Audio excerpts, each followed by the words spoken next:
Good morning. This will be my first vlog, and it's actually kind of cool because I'm heading to the house of one of the members of the Magna Club for the Buicks, and he says he's got some cool cars over there. So let's see what's up. And I have my sidekick. Say hi.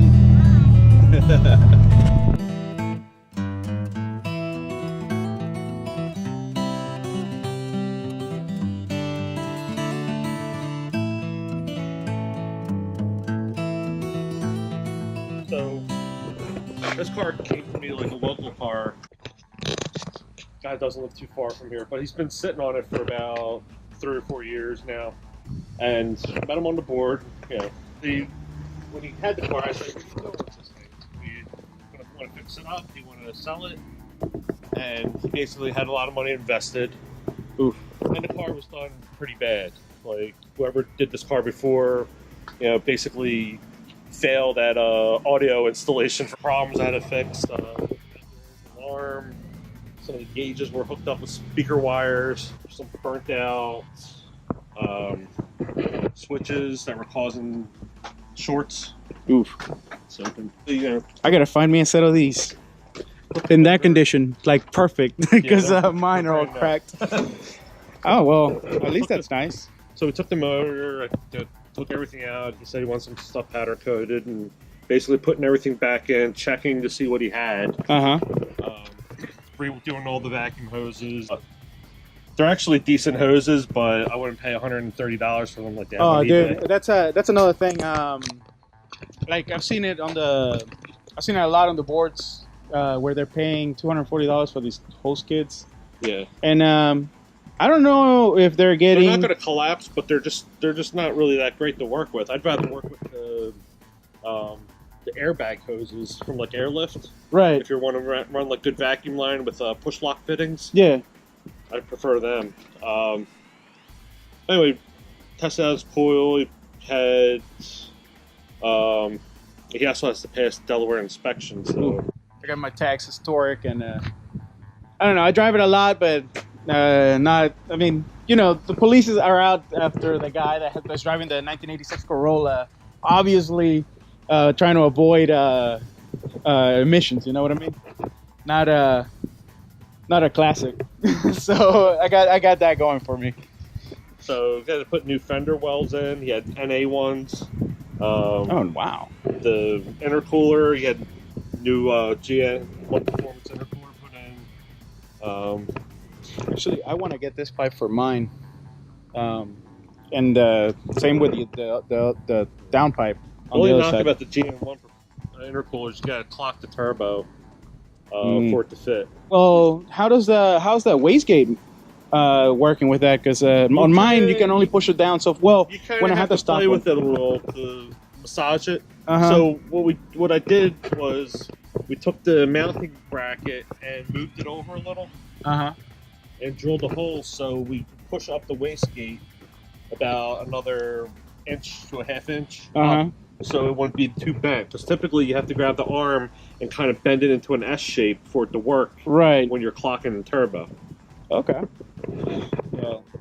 I don't know. I had too many problems with boost creep. Basically, injectors, chip, and downpipe. Okay. Get this thing running good in an alky injection. Just from the interior, I mean, once you do the rust proofing and sound insulation, that should be ready for carpet, right? Yeah, carpet's going in. Eventually, he's got a whole set of seat covers going on, the upper door panels. I mean, the inside's going to look brand new. Okay. Wow. Thank you for sharing that. Because I had too many problems with boost creep. Actually, I still got to tighten down the little flappy thing because it's just hanging there. But I went with a 60 millimeter, and dude, what I love about it is that boost. I can set it to 10 pounds if I wanted to. And Are you holding open the hole? no, it's got a plate. Okay. Yeah, it's got a plate on there, so that's why I'm not worried about that. If it does happen to like come off or whatever, it's gonna go out the exhaust. Yeah, the plate's not gonna. Yeah. But the latest project I had was those Willwood brakes, which left me stranded on the side of the road. because if you come look over here, I want to see how you ran your. I had to shim this. These are hoses from the 83 or 84. So where did Regal? what did you do with your teeth? Like, did you like a lot of Teeth right here. Bam. Okay. So it's also people have drilled right into the reservoir I thought about that. and done whatchamacallit, the JB Weld. Yeah. With threaded, like they'll drill, thread it, and then throw a little JB Weld in there and a thread sealer, Mm-hmm. and they'll run a nipple out and just plug it in right into the steering pump. I forget the name of the company. I was trying to think of it while you were talking. There's a company that makes a reservoir that is literally the same shape, but it's just square aluminum and it has AN fittings on it. And that's what I'm gonna do. I just can't think of the name right now. Yeah, I've seen them. And like based on the measurements, it should actually fit better because it won't be like about to touch there. Isabella, what are you doing? Okay. I am so sorry. Oh, my child. But yeah, I did that because of the.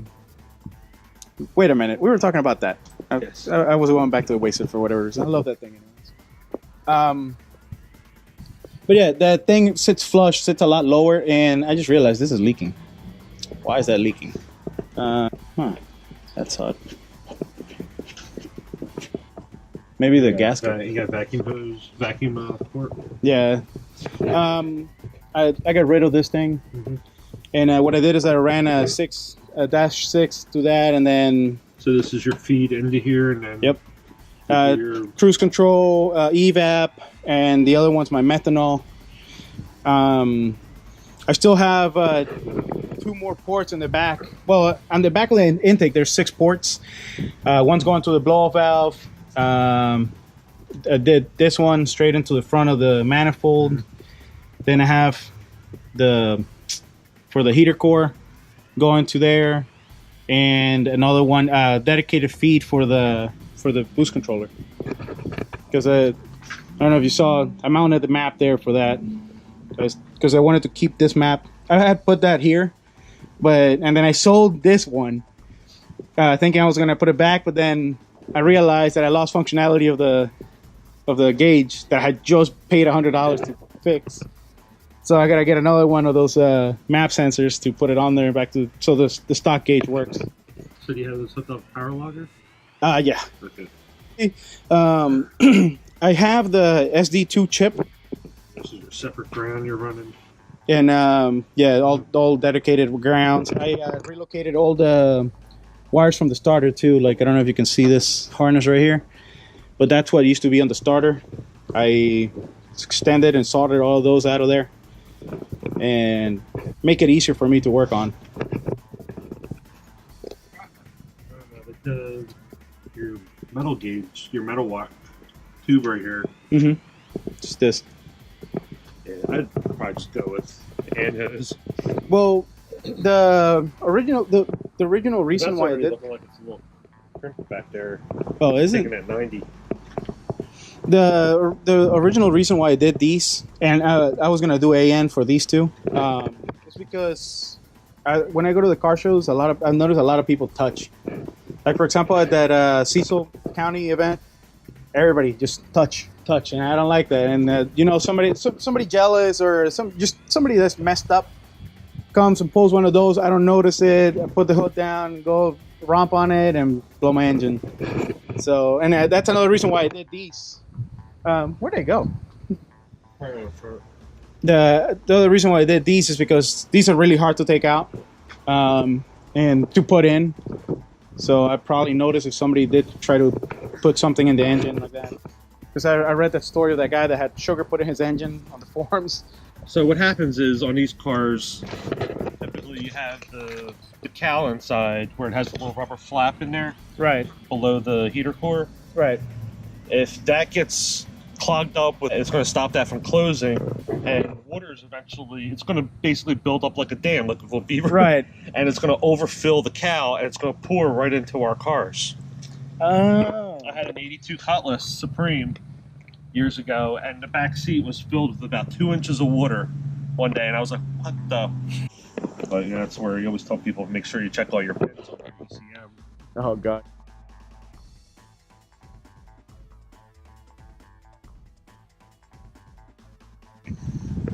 That's really nice. Well, Stop. go ahead.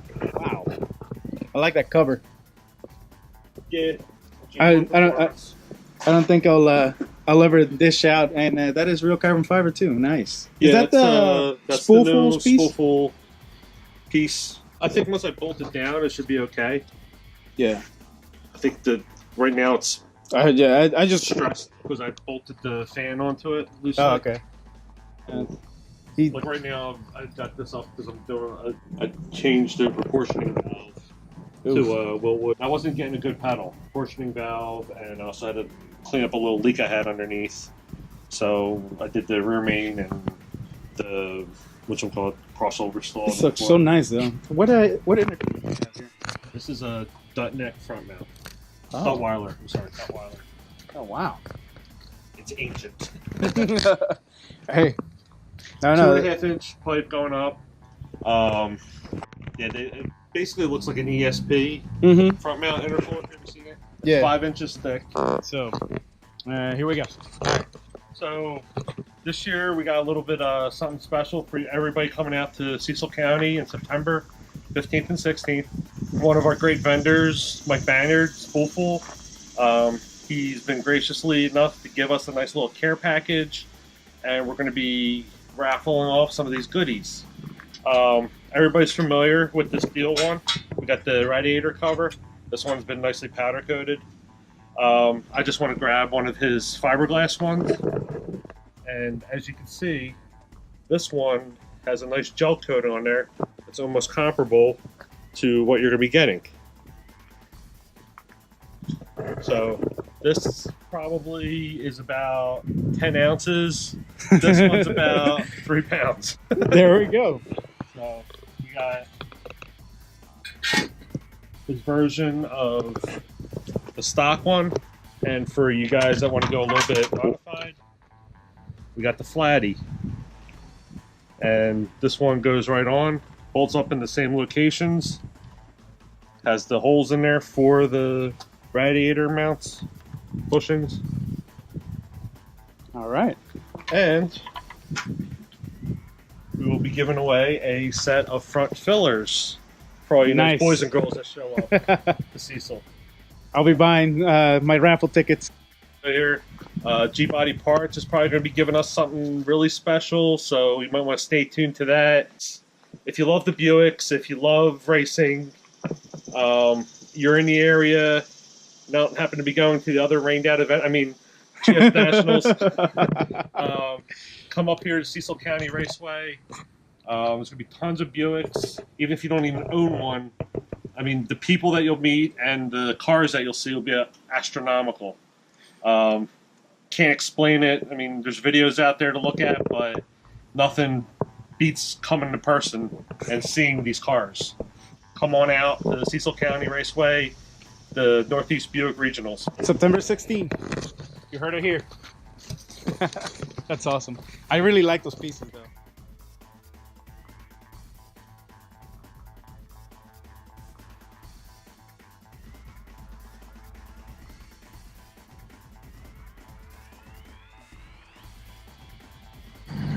Hi, I'm What are you making a movie about?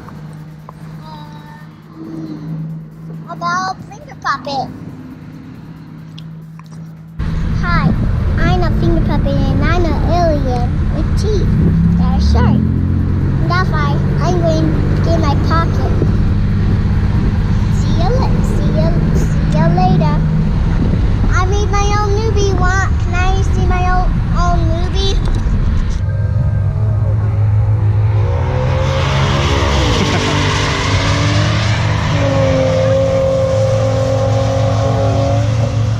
That's actually primer. Anymore, I tell you what, people have the got a dull paint job. That's like a paint job.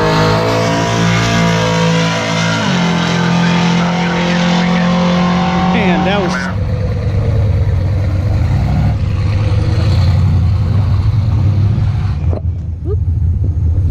Nothing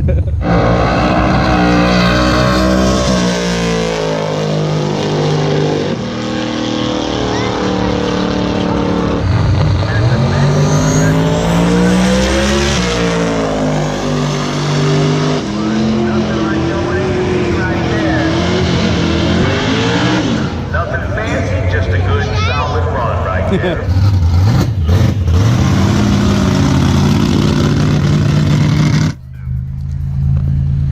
The best one we ever took out was a 427 tri-power vet. Oh yeah, 67. It was nice.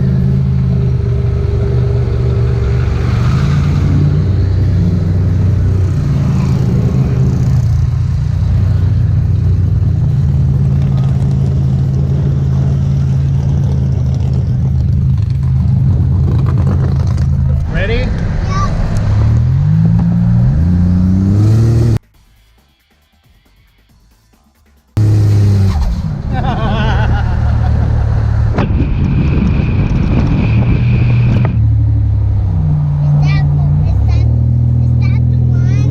Yes, baby.